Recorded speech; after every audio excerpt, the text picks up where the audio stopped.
तमाम अहम इदारों के पास है। कासिम सूरी साहब ने कल वो चीफ जस्टिस पाकिस्तान को भेजा है। सबसे अहम बात यह है कि चीफ जस्टिस पाकिस्तान चाहे रात को अदालत लगाएं चाहे दिन को अदालत लगाएं, लेकिन एक मजबूत कमीशन बनना चाहिए जो इस ख़त के ऊपर तहकीकात करे।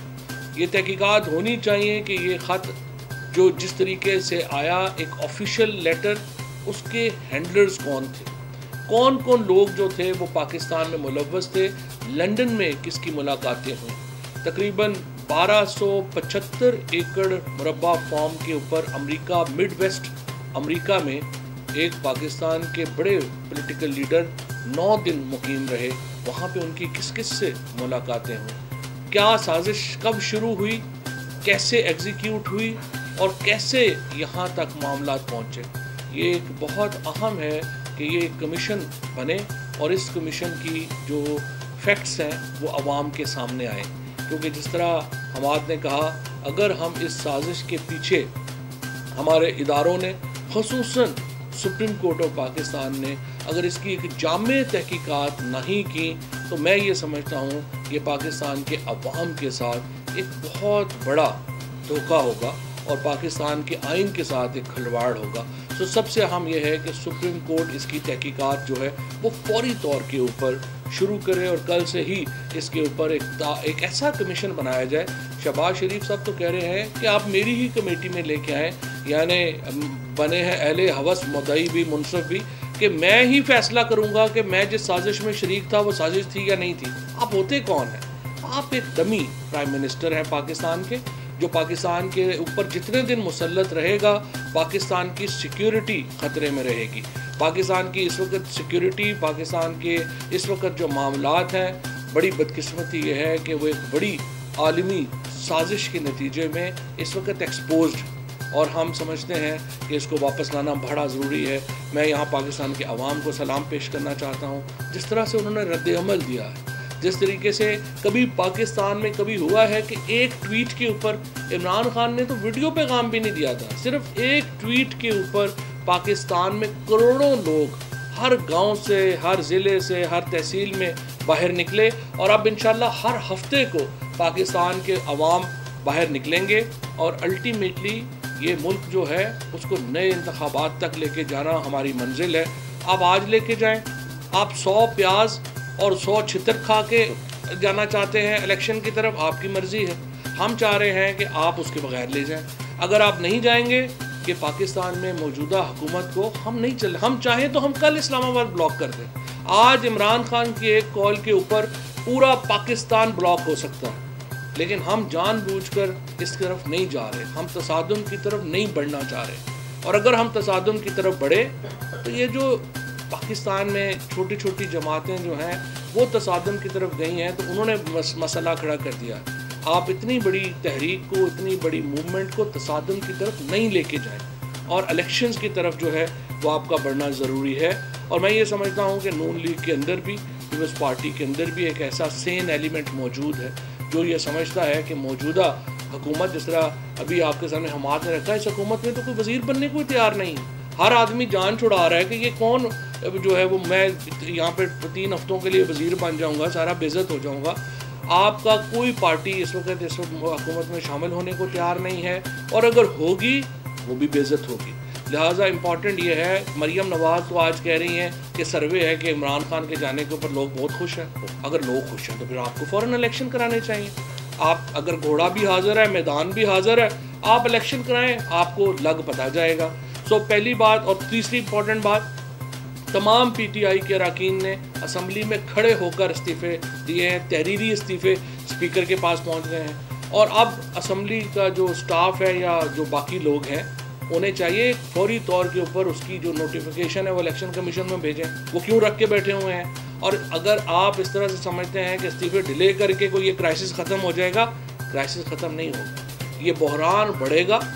अगले 3 हफ्तों में ये बहरान इतना बड़ा हो जाएगा आप संभाल नहीं सकेंगे। मैं अभी भी वार्न करता हूँ, हमें ये बहरान को जिस तरीके से जा रहा है, ये 3 हफ्तों से 4 हफ्तों में बहरान इतना बड़ा हो जाएगा, ये सबके हाथ से निकल जाएगा। इसलिए हमें इस पर फौरी तौर के ऊपर एक इलेक्शन की तरफ बढ़ना चाहिए और जल्द अज जल्द इलेक्शन जो है वो अनाउंस करें। वाचर साहब, अभी जो लेटर आया था उसके अंदर तो लिखा है अगर इतमाद की तारीख कामयाब हो जाती है तो वो पाकिस्तान को फैसिलिटेट करेंगे। आज दफ्तर खारजा ने बाकायदा तौर पर इंडिया और अमेरिका की जानब से जो पाकिस्तान के खिलाफ स्टेटमेंट दी गई है टेररिज्म के हवाले से, बाकी उसको कंडेम किया है। दफ्तर खारजा ने क्या कहेंगे? ऑल विल बी फॉरगिवन कहा गया था, ऑल विल बी फॉरगिवन।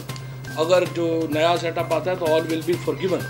अब हम देखते हैं IMF के प्रोग्राम को देखेंगे, हम देखते हैं कि जो फैटफ है उसमें हम जो है वो देखते हैं। अभी हम देखते हैं कि आगे सिचुएशन जो है वो कैसे बढ़ती है, हम इस पे गहरी नज़र रखे हुए हैं। देखें, इंडिया के जो वज़ीर ख़ारिजा थे उन्होंने कहा कि हम पे एतराज़ ना किया जाए कि हम जो तेल ख़रीद रहे हैं बैरूनी दुनिया से, क्योंकि जितना हम तेल ख़रीद रहे हैं इतना तो यूरोप एक दोपहर को ख़रीद लेता है। तो मैं भी जब वज़ीर तवानाई था तो मैंने बाकायदा तौर पे रूस के साथ मुज़ाकरात शुरू कर दिए थे सस्ता तेल खरीदने के लिए, क्योंकि मैं समझता हूँ कि अगर रशिया का तेल पाकिस्तान में आएगा तो मज़ीद कीमतें हम कम करने में कामयाब हो सकते हैं पेट्रोल और डीज़ल की, और इसका फ़ायदा हमें मिलेगा। यूरोप तो अभी भी ख़रीद रहा है वहाँ से तेल, तो मैं उम्मीद करता हूँ कि उन मुज़ाकरात, और वो तकरीबन हतमी स्टेज पे थे, उसमें किसी किस्म का तातुल नहीं लाया जाएगा और फौरी तौर पर उनको दोबारा वहीं से उठाया जाएगा और ये सस्ता तेल पाकिस्तान में लाया जाएगा। यही फ़ायदा होता है खुद मुख्तार ममालिक का कि वो खड़े होकर बात कर सकते हैं, अपना मौक़िफ़ पेश कर सकते हैं और अपने लोगों के लिए रिलीफ मांगते हैं बगैर किसी खौफ के। मुझे तो डर है, पता नहीं ये इतने खौफज़दा हैं कि ये रिलीफ भी मांग सकते हैं कि नहीं। फवाद साहब, क्या इसे गन पॉइंट पे दिए गए हैं, ये अयाज सादी की तरफ से कहा जा रहा है और ये भी कहा जा रहा है कि नहीं चाहते थे कि देखें, बात यह है कि असम्बली के अंदर खड़े होके सबने इस्तीफे दिए हैं। अगर नहीं चाहते थे जो तो असम्बली में खड़े ना होते। अब अयाज सादिक साहब उनका ख्याल है कि हम गन पॉइंट के ऊपर इस्तीफे वापस करवा लेंगे, तो ये नहीं होना। मैंने जिस तरह से आपसे पहले कहा, पाकिस्तान का बहरान ये मुझे समझ नहीं आती। एक तरफ वो साद रफ़ीक कल कह रहे थे कि जी आप इस्तीफे दें, आज अयाज सादिक कह रहे हैं कि जी आप क्यों दे रहे हैं। तो आप एक तरफ रहें, ये फैसला हमें करना है कि हमने क्या करना है। आप हमारे बगैर असम्बलियाँ चलाना चाहते हैं, आप चलाएँ, हम तो नहीं कह रहे कि हमारे बगैर आप ना चलाएं। आप सूबाई असम्बलियाँ भी हमारे बगैर चलाएं, आप कौमी असम्बली, आप पूरा पाकिस्तान हमारे बगैर चला के दिखा दें, अगर आप चला के दिखा सकते हैं। मेरे ख्याल में इस वक्त उनको ये चाहिए कि अपना नाम रिपब्लिकन रख लें और कुछ ग्रुपों को लेकर उनको डेमोक्रेट रख लें, तो पाकिस्तान के अंदर वही निज़ाम चला लें अगर उनका दिल नहीं चल रहा। ये बताइएगा कि नवाज शरीफ साहब को डिप्लोमेटिक पासपोर्ट देने की बात हुई, मुझे देगा आप लोग लॉ मेकर्स हैं, बीइंग पाकिस्तानी है, बीइंग लॉ मेकर, क्या कहीं आइन कानून में इसकी इजाज़त है कि इस तरह किसी सजा याफ्ता को डिप्लोमेटिक पासपोर्ट? इसकी इजाज़त सिर्फ इस सूरत में है कि जो पासपोर्ट देने वाले हैं उनमें बिल्कुल ही शर्म और गैरत ख़त्म हो जाए। इसके अलावा इसमें कोई गुंजाइश नहीं है और इसीलिए इंशाल्लाह हम ये अदालत में भी इसको चैलेंज कर रहे हैं। एक कन्विक्टेड क्रिमिनल को पाकिस्तान का डिप्लोमेटिक पासपोर्ट जारी करना, जो कि भागा हुआ अदालतों से सिर्फ इसलिए कि उसका भाई एक आलमी साजिश के नतीजे में पाकिस्तान में वज़ीर-ए-आज़म बन गया है, मैं ये समझता हूँ कि ये शर्मनाक फेल है और हम इसको अदालतों में लेके जाएंगे। दो चीज़ें पूछनी है, एक तो मार्केट में तो पॉजिटिवली रिस्पॉन्ड करके दिखाई दी है, स्टॉक मार्केट ऊपर गया है, डॉलर पे आ रहा है, ये हमारे सवाल बता दें। दूसरा जो 2-4 का आप कह रहे हैं वो तो 2+2 के रूटीन मैटर है, हर साल ये मीटिंग होती है, हर साल पाकिस्तान से 2-4 का मुतालबा किया जाता है, आपके होते हुए भी किया। लेकिन जो दूसरा सवाल है वो ज़रा क्रिटिकल है कि एक तो इतलात ये है कि आपके अंदर से 10 लोगों का एक ग्रुप आ गया, लेकिन जिस खत की आप बात करते हैं वो खत आप भी parliamentary committee for national security में रखना चाहते थे, उसी कमेटी में शहबाज शरीफ ने भी रखने का ऐलान किया, तो फर्क क्या है, आप इससे दौड़ क्यों रहे? अच्छा, सबसे पहले तो ये मार्केट का और करेंसी का मैं आपको बता दूं, जब इन्होंने वोट ऑफ नो कॉन्फिडेंस लेके आए हैं तो एक सियासी तौर पे हिजानी कैफियत आई है और आर्टिफिशियली जो है सबको पता था, मार्केट कमेंटेटर्स को भी, कि ये आर्टिफिशियली स्टॉक मार्केट भी नीचे गई और करेंसी भी डिटीरियोरेट की, और हम भी उस वक्त यही कहते थे कि जैसे ही थोड़ी सी फ़ज़ा खुलेगी तो ये वापस करेक्शन हो जाएगी। तो इसका इनकी पॉलिसियों से कोई ऐसा लेना देना नहीं है। अलबत्ता ये ज़रूर है कि जब हमने हुकूमत संभाली थी तो 124 रुपये के करीब था, उस पर ये अगर बड़े फन्ने खां बनते हैं और पहले कहते थे हम वापस लेके आएंगे, अब लेके आए ना वापस।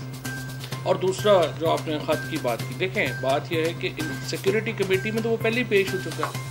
अब अगर आप सिर्फ नून के लोग बैठा के और ख़ुद अपना मुंह रख के वहाँ पे ये फैसला करवाना चाहते हैं कि ये खत जो है उसमें ये है, तो उसका तो फ़ायदा नहीं ना। एक नए एनआरओ की, ये तो एनआरओ की तैयारी है, आप अपने आप को एनआरओ दे रहे हैं। इसीलिए हम कह रहे हैं बैरूनी साजिश को सुप्रीम कोर्ट का ये काम है, चीफ जस्टिस सुप्रीम कोर्ट का काम है, इंडिपेंडेंट कमीशन बनाए और दिन रात लगा के चलाएं।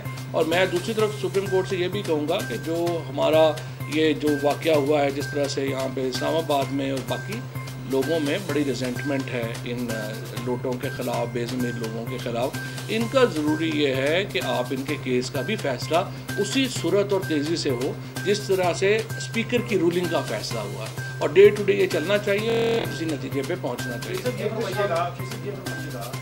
कि आज जो मोबिलाइजेशन शुरू हुई है क्या जो मौजूदा हुकूमत है उसकी तरफ से बैकडोर कोई रास्ते शुरू हुए हैं कि बैठ के इसका हल निकालते हो? और दूसरा जो बिलखसूस हमारे साथ लाहौर में जो लोग ये कर गए, आपको छोड़ के गए हैं, उनके हलकों में आप क्या तैयारी कर रहे हैं? अगर वो ज़मीन जाते हैं उसके बाद से पब्लिक का क्या रिएक्शन? बैकडोर राब्तों के ऊपर तो हम यकीन ही नहीं रखते। हमारी नज़र में हर राब्ता ऑन रिकॉर्ड होना चाहिए, और हुकूमत की तरफ से इस वक्त ये जो एक नाम नहाद इम्पोर्टेड गवर्नमेंट हम सारी, इनसे हम क्या मुज़ाकरात करेंगे? बड़ी सिंपल बात है। ये आज 4 लोग जो हैं वो इनको छोड़ जाएंगे, सिर्फ फ़र्क कितना है? 3 लोगों का तो टोटल फ़र्क है। आज 3 लोग इधर से उधर हो जाएंगे, हुकूमत गिर जाएगी। तो ये किस तरह की हुकूमत एक जो है वो चला रहे हैं जिसका ना सर है ना पैर है, सिवाय इसके कि ये 2-4 दिन शहबाज शरीफ साहब ने नए हैट वगैरह पहन के दिखाना है, फिरना है, वो फिर लें, उसके अलावा तो इसकी कोई हैसियत नहीं। जहाँ तक ज़िमनी इलेक्शंस का ताल्लुक है या ये कि लाहौर में जो लोग उधर गए हैं, सिंपल बात है, ये आप इस वक्त जो लोग गए हैं उनसे ज़्यादा मजबूत लोग इधर आ गए हैं, उसमें हमें कोई प्रॉब्लम। अच्छा, दूसरा ये कि अभी जो लोग छोड़ के गए हैं, अभी आप ये देखें कि अभी तो उनसे बेचारों से 5 स्टार होटलों में नहीं बैठा जा रहा। जहाँ तक मेरी इतलात है, इनमें से एक भी अभी तक अपने हल्के में नहीं है। इन सारे लोटों में से पूरे पाकिस्तान में एक भी अपने हल्के में नहीं जा सका। अभी तो 5 स्टार होटल में बेचारे बैठते हैं, कोई दूर से कह देता है कि ये मेरे वोट की तुमने नाइंसाफ़ी की है, बेवफाई की है, तो उस पर तशद्दुद करना शुरू कर देते हैं। तो ये बाहर अवाम में निकल के क्या करेंगे? तो बल्कि जैसे कोरोना के SOPs हैं, तो इस तरह इनके ऊपर भी SOPs होने चाहिए कि जो लोग इनके साथ खाना पीना कर रहे हैं या जा रहे हैं, वो 10 फुट का फासला रखें इनके साथ। ये जो है अपने गले में ये डाल के रखें एक प्लेट के, जी हमसे कोई सवाल ना किया जाए ज़मीर फरोशी के हवाले से, वरना हम आवाम को वार्निंग देनी चाहिए ना, कभी हमसे सवाल ना करना वरना हम पुरतशद्दुद हो जाएंगे। और मेरी लोगों से ये है कि ज़रा 10-10 फुट जो इनके दोस्त यार हैं, अगर कोई बात करनी हो तो करीब आएँ, उसके बाद वजू दोबारा कर लें। चौधरी साहब, BAP कौमी असम्बली में आपकी इत्तेहाद थी, उन्होंने आपको छोड़ दिया, बलूचिस्तान में आपकी जमात उनकी इत्तेहाद है, क्या वो इत्तेहाद कायम रहेगा या उसके लिए और क्या? नहीं, हम तो BAP के साथ चल रहे हैं। BAP ने ये हुकूमत गिरानी है, इसलिए इतनी लड़ाई तो नहीं करनी।